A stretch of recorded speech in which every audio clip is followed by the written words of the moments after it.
Everybody's familiar with this, right? Government takeover of industry. The government bails out Citigroup. Again, taking over financial institutions. General Motors taking over industry. Also, just this last year, the Reform Bill, which is basically going to take over the entire financial markets in the United States. What are some other headlines we've seen recently? Well, some you may not be aware of. Some headlines in court cases that have been in the last 10 years. Christian literature banned on buses. You can't give a piece of Christian literature to someone else riding a bus. It's unconstitutional because you're on a public bus. Public Christian prayer is unconstitutional. We're seeing that happen all over. We even have a case right now where the Cherokee County Schools wants to rent a church to just have their graduation ceremony. Now there's a possible court lawsuit of whether that's constitutional or not.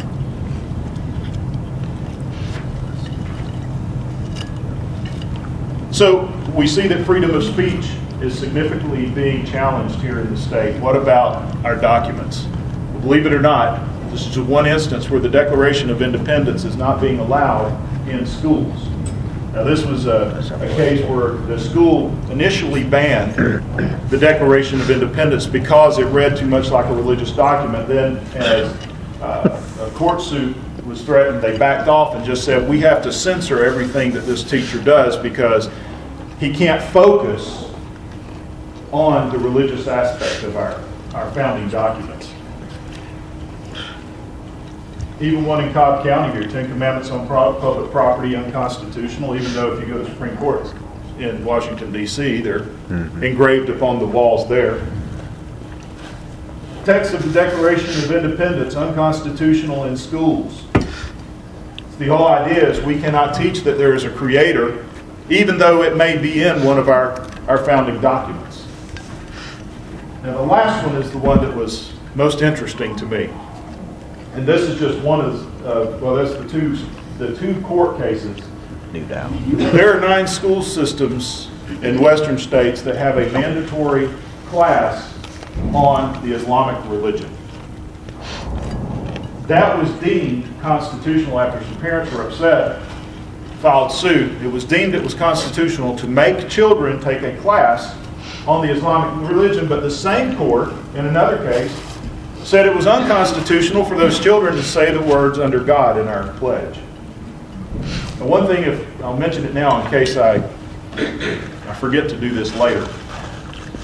John Locke, one of the philosophers that greatly influenced our founders, stated that there were 4 reasons that government is automatically dissolved. And we'll go through the transfer of power and we'll understand this a little later.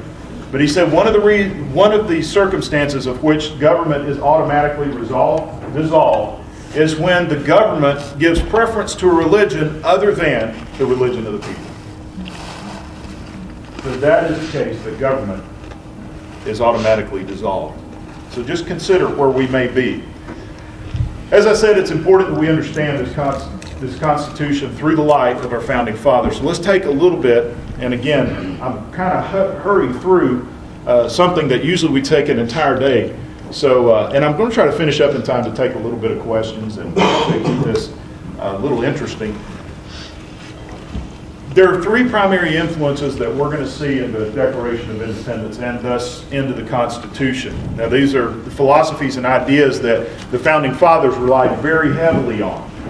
And although there are some other ones, these are the 3 primary that we see, their language, their ideas, and their philosophy reflected through the Declaration of Independence. First of all is the Bible. And we'll discuss some of that the Bible is the primary. We also see Thomas Paine reflected in there some, John Locke heavily, and thank you. Am I already out of time? Golly, we And finally, the Pilgrims. We're even going to see the Pilgrims, and one of the documents that they brought is highly reflected. But something else that you may not know about the Declaration is it not only brought freedom to the United States of America, but this document's been feared by dictators and tyrants across the world. Tiananmen Square Many of you remember that uprising? It was the Declaration of Independence that the students stood on the steps and read aloud. They also had signs saying, "Give me liberty" or "Give me death."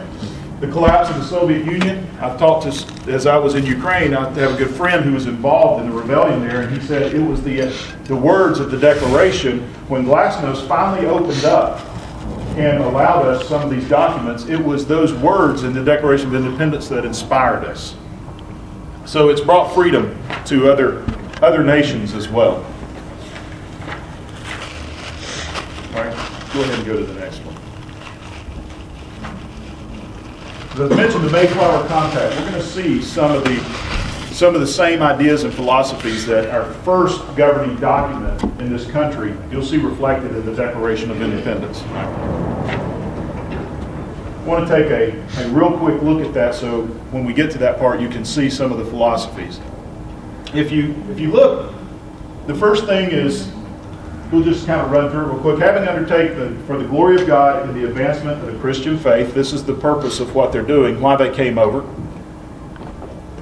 A voice to plant the first colony, to covenant and combine ourselves together into a civil body politic. You'll see that idea within the Declaration. For better ordering, preservation, and furtherance of the ends aforesaid. That specific line right there is repeated by our founders in the Declaration of Independence. And again, why are they doing what they're doing? To create a civil government for the ordering, preservation, for the glory of God, and the advancement of Christianity. That was the ideas of the Pilgrims as they drafted this document before they stepped off the Mayflower to establish the first colony in the United States. And we'll see some of that philosophy. Okay. Go ahead. Let's look at the Declaration of Independence. Real quickly, we'll just kind of go over the structure because the structure shows us that this was a well thought out document. Either it was well thought out, well planned, or it was providential, which I believe it was both. Because the entire structure of this document meant that this document was to last for ages. And it was not written to England. This document, as we'll see as we go through, it was written to the entire world, explaining our philosophy of government. We have the preamble, our statement, and the authority to act, which we'll look at here in just a moment. Okay. Is that too dark? No, I'm fine. Faith and philosophy, this is the most recognized portion of the Declaration of Independence that you hear quoted most often. We have 27 grievances that were outlined. And we don't have time to go into these. We do this in the full day session. But these 27 grievances directly correlate to a provision within the Constitution of the United States. Basically it said, here's what we see as wrong, and the Constitution is the way we're going to fix it. Okay. The previous actions, this basically the section that says, hey, we've tried every other course of action. This is our last course of action, armed conflict. Again, they're not totally severing their ancestral ties with England. They're recognizing that they're brothers, but yet they have to sever these political ties. And finally, the actual declaration part of the Declaration is the last part. So let's jump on to, go ahead. All right. Here's where we really get into the context of what is it that our founding fathers truly believed as far as a political philosophy. Now, I was on my way back from Washington, D.C. I was testifying before Congress dealing with red light camera issues. And when I was on my way back, I just decided I was going to pull out the Declaration, and as I read it quite often just to see if anything else jumped out at me. Well, as I started reading it, it dawned on me, I really don't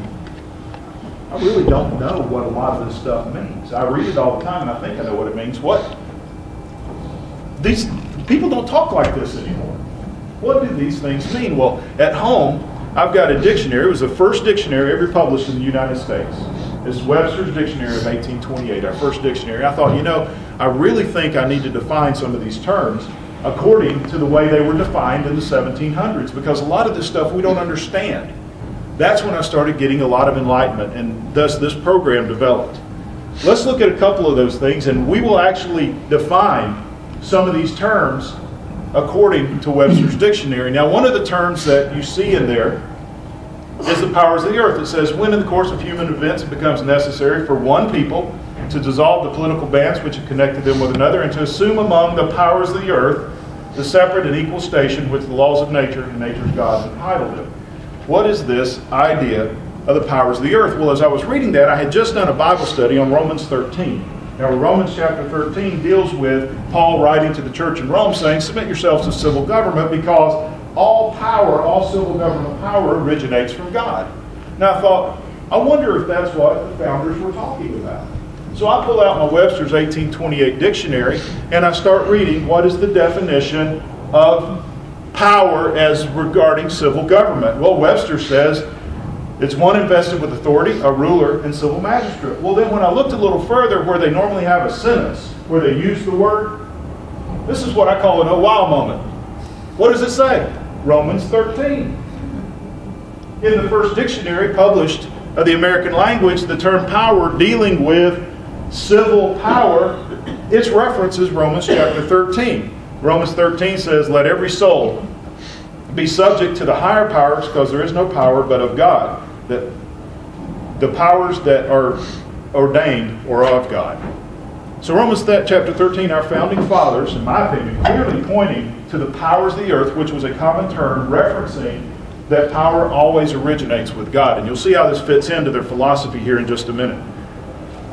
Let's look at another term. The laws of nature. We look at that today, and most of us think that the laws of nature are these photosynthesis or physics or these things. But the laws of nature, as nature was defined in this context, is anything that man has not intervened with. Anything that man had nothing to do with. So the laws of nature were common laws, something that politicians today have lost sense of, common sense. Okay? We also refer to like British common law. If we go back and we look, and I went to Webster's dictionary and I looked up the term law, and I'm thinking, well, I'm going to have to look up law, I'm going to have to look up nature. But I start going down the list, and guess what? There's a definition in Webster's 1828 dictionary for law of nature. It's listed. The law of nature says is a rule of conduct arising out of the natural relations of human beings established by the Creator. Thus it is law of nature that one man should not injure another, and murder and fraud would be crimes independent of any prohibition from a supreme power. Biblical law. Those basic laws lined out in the Bible is the laws of nature. These are the things that the founders felt we don't have to describe. Everybody knows these things are wrong, but it's the laws of nature and the powers of the earth that are entitling them to do what they're doing, to separate and create a new government. Let's look at the basic philosophy. And again, I'm jumping over some things pretty quickly here, but this defines the entire idea of the founding fathers and power. John Locke is where they gained this primary philosophy as well from the Bible. John stated in his second treatise of government, all men are created equal, and all power and jurisdiction is granted to each man equally by God. Men are created equal. This is where that entire idea comes from. Let's look a little further in what John Locke's philosophy was.